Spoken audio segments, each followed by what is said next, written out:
और अब आता है सेठ साहब का सबसे favourite portion digital marketing plan का, जिसमें आपने अब पैसों की बात करनी है। यानी कि आप बजट बता रहे हैं कि इस पूरे काम के जो आपने डेवलप करके दिया है और सजेस्ट किया क्लाइंट को, उसमें पैसे कितने लग रहे हैं। तो बजटिंग एक ऐसा पोर्शन है डिजिटल मार्केटिंग प्लान का कि जिसके अंदर बहुत सारे मेंबर्स, स्पेशली सेठ साहब की सबसे ज़्यादा नज़र होती है। वो कहते हैं भाई ठीक है, आप पोस्टिंग कर लीजिएगा, जो आपने करना है आप कर लें, लेकिन पैसे कितने लगने ये ज़रा बताएं। तो आइए ज़रा थोड़ी सी नज़र डालते हैं कि बजटिंग के सेक्शन में आपने क्या क्या चीज़ें डालनी हैं। सबसे पहले कॉस्ट ऑफ एड्स। आप कॉस्ट ऑफ एड्स निकालते हैं, वो डिफरेंट उसके ऊपर फैक्टर आप अप्लाई करते हैं। For example cost of ad depend कर रही होती है रीच के ऊपर कि आपने रीच कितनी लेनी है, कौन सा प्लेटफॉर्म आप यूज़ कर रहे हैं कि जिसके ऊपर आपकी एड्स चलेंगी, और इसके अलावा और दीगर तरह के मैट्रिक्स भी अवेलेबल हैं जो कॉस्ट ऑफ एड्स को निकालने के लिए यूज़ होते हैं। तो कॉस्ट ऑफ एड्स निकालने के लिए आप इन तमाम इंफॉर्मेशन को देखिए और जहन में रखिए कि एग्जैक्ट स्पेसिफिक कॉस्ट आपने निकालनी है जो आपको चाहिए एड्स को रन करने के लिए। इसके बाद अगला पोर्शन आता है रिस्क टॉलरेंस का। ये बड़ा इंपॉर्टेंट पोर्शन है। इसके अंदर आपने एक फिगर दे देनी है कि जो आपके रिस्क को मिनिमाइज करती है। फॉर एग्जांपल डॉलर की प्राइस स्टैटिक नहीं है, फिक्स नहीं है, पाकिस्तान के अंदर ऊपर नीचे जाती रहती है। तो रिस्क अश्योरेंस के लिए आप एक ऐसी फिगर अपने बजट में डाल देते हैं कि कल को अगर डॉलर की प्राइस गिरती है, ये बढ़ती है और आपको ज़्यादा पैसों की ज़रूरत होती है, तो फिर आप वो वाले पैसे जो आपने रिस्क इंश्योरेंस में डाले हैं उसको यूज़ कर सकें।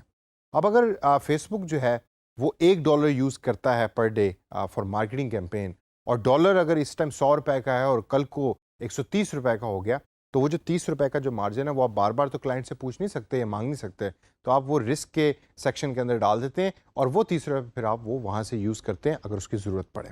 तीसरे नंबर के ऊपर टारगेट ऑडियंस बिहेवियर की बेस के ऊपर आपको हो सकता है कि कुछ ऐसी एक्टिविटीज़ हैं जो इमीडिएटली जिसके लिए पैसे चाहिए हों। इस एक्सपेंस को आप टारगेट ऑडियंस बिहेवियर के एक्सपेंस में डालते हैं। कुछ लोग इसको रिस्क एश्योरेंस के उसमें स्लॉट में भी डालते हैं अपने बजट के अंदर, लेकिन मैं इसको सजेस्ट आपको करूंगा कि आप एक अलग से टारगेट ऑडियंस बिहेवियर का एक सेक्शन बनाएं अपने बजट में, और उसमें बताएं कि अगर आपका जो टारगेट ऑडियंस यानी कि जो आपका पोटेंशियल कस्टमर है वो अनएक्सपेक्टेडली कोई ऐसे प्लेटफॉर्म के ऊपर एग्जिस्ट करता है या कोई नया प्लेटफॉर्म आया उसको यूज़ करने लग गया कि जिसका आपने डिजिटल मार्केटिंग प्लान में जिक्र नहीं किया, तो वो पैसे आप उस प्लेटफॉर्म के ऊपर पोस्टिंग या पब्लिशिंग के लिए लगाएंगे।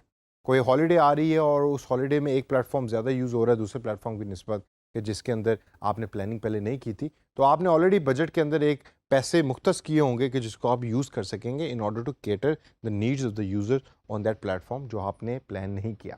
फिर आती है स्टाफ डेवलपमेंट। स्टाफ डेवलपमेंट की जो पोजीशन है उसके अंदर आप स्टाफ के बारे में डिस्कस कर रहे होते हैं। स्टाफ मेंबर्स कौन कौन से होंगे, उनकी तनख्वाहें कितनी होंगी, कितने पैसे लगेंगे, डिज़ाइनर को इतने पैसे देंगे, डेवलपर को हम इतने देंगे, कंटेंट स्ट्रेटजिस्ट को इतने देंगे।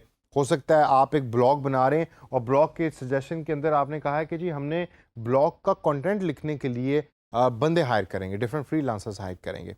तो आप वो तमाम चीज़ें स्टाफ एंड डेवलपमेंट के अंदर वो मेंशन कर देते हैं। इसके अलावा चंद और ऐसे फैक्टर्स हैं कि जिसको समझना बहुत ज़रूरी है जब भी आप बजट बना रहे हैं। सबसे पहले पास्ट एफर्ट्स, कि पास्ट एफर्ट यानी कि प्रीवियसली कंपनी कितने पैसे लगाती रही है सिमिलर ऑपरेशंस के ऊपर या सिमिलर सजेशंस के ऊपर जो अब आप देने जा रहे हैं क्लाइंट को। फिर अब बात आती है कि आप रिसर्च करें प्रॉपरली कि मार्केट के अंदर कंपेटिटर्स कितना पैसा खर्च कर रहे हैं, प्रैक्टिसेस क्या हैं। ये भी ज़रूरी नहीं कि आपने डिजिटल मार्केटिंग प्लान में इतना एडवांस मार्केटिंग प्लान दे दिया है कि जिसके ऊपर खर्चा बहुत ज़्यादा होता है और कंपनी की उतनी कमर ही नहीं है कि वो आपको इतने पैसे पे कर सके। तो फिर आपने प्रॉपरली रिसर्च करनी है और रिसर्च की बेस पे आपने बजट बनाना है। कंपेटिटर का, जैसा मैं ऑलरेडी जिक्र पहले भी कर चुका हूँ, कि कंपटीशन को हमेशा देखिए कंपटीशन कितना पैसा खर्च कर रहा है। अगर वो 10 रुपये खर्च कर रहे हैं और आप 10 रुपये खर्च कर सकते हैं या 12 रुपये खर्च कर सकते हैं, तो बेस्ड ऑन कंपटीशन अपनी स्ट्रेटजी को उस तरीके से अलाइन करें और बजट उसके ऊपर स्पेंड करें। और लास्ट के अंदर वन टाइम स्पेंड्स का जिक्र आपके बजट में हमेशा होना चाहिए। वन टाइम स्पेंड्स वो होते हैं कि जिसके अंदर आप एक दफ़ा पैसे खर्च कर रहे होते हैं। फॉर एग्जांपल आपने कोई सॉफ्टवेयर ख़रीदना है तो सॉफ्टवेयर की कॉस्ट एक दफ़ा ही आप बेयर कर रहे होते हैं, तो बजट के अंदर वो चीज़ें भी आपके आ रही होती हैं। तो दोस्तों, जब आप बजट बना लेते हैं तो बना के आप इसको अपने डिजिटल मार्केटिंग प्लान का हिस्सा बनाते हैं। अब यहाँ एक क्वेश्चन आप में से अक्सर लोग पूछ सकते हैं कि भाई मेरा फाइनेंस के साथ कोई बैकग्राउंड नहीं है, अकाउंटिंग में जानता नहीं, और बैलेंस शीट की शक्ल मैंने कभी देखी नहीं है, तो मैं कैसे बजट बना सकता हूँ, मैं किसी और से बनवा लूँगा। घबराने की ज़रूरत नहीं है। आप गूगल पे जाएं और गूगल के ऊपर टाइप करें बजट टेम्पलेट्स। आपको लाखों के हिसाब से टेम्पलेट्स मिल जाएंगे कि जिसके अंदर you can just simply write कि आपका किस चीज़ के बारे में आप पैसे लिख रहे हैं। For example salary of content developer, और आगे आप बजट के अंदर उसकी एक अमाउंट लिख दें, उसकी बेस के ऊपर वो ऑटोमेटिकली कैलकुलेशन वो टेम्पलेट कर रहा होता है।